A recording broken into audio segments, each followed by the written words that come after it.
मंगल भवन या मंगलहारी द्रवं सुदशरथ जिर बिहारी इंद्रजीत सन जो कछु कहेऊ सो सब जनु पहिलहि करि रहेऊ प्रथम ही जिन्ह कहूँ आयसु दीन्हा तिन्ह कर चरित सुनहु जो कीन्हा देखत भीम रूप सब पापी निश्चर निकर देव परितापी करहि उपद्रव असुर निकाया नाना रूप धरहि करि माया जेहि विधि होई धर्म निर्मूला सो सब करहि वेद प्रतिकूला जेहि जेहि देश धेनु द्विज पावहि नगर गाँव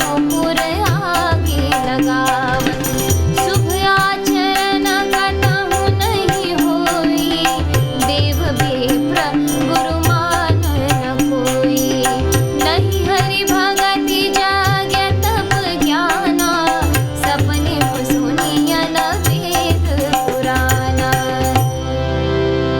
जप जोग विरागा तप मख भागा श्रवण सुनई दस सीसा आपुन उठी धावै रहे न पावै हरि सब घालै खीसा अस भ्रष्ट अचारा भाषण सारा धर्म सुनिय नहीं काना तिनि बहु विधि प्रासै देश निकासै जो कह वेद पुराना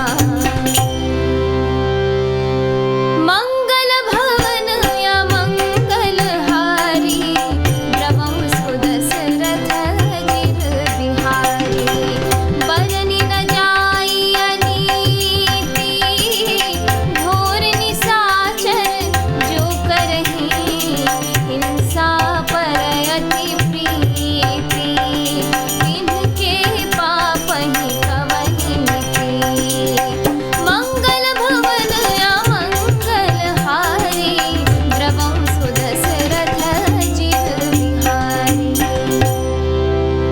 मास पारायण छठा विश्राम।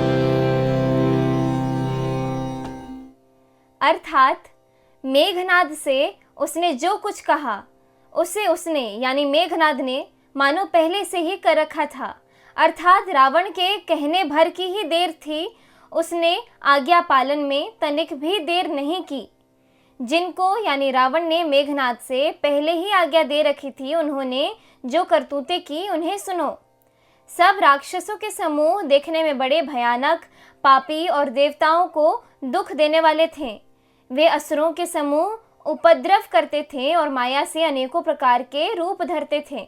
जिस प्रकार धर्म की जड़ कटे, वे वही सब वेद विरुद्ध काम करते थे।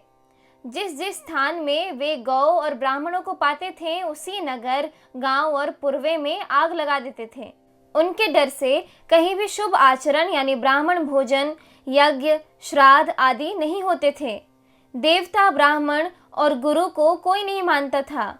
न हरि भक्ति थी, न यज्ञ, न तप और न ज्ञान था। वेद और पुराण तो स्वप्न में भी सुनने को नहीं मिलते थे।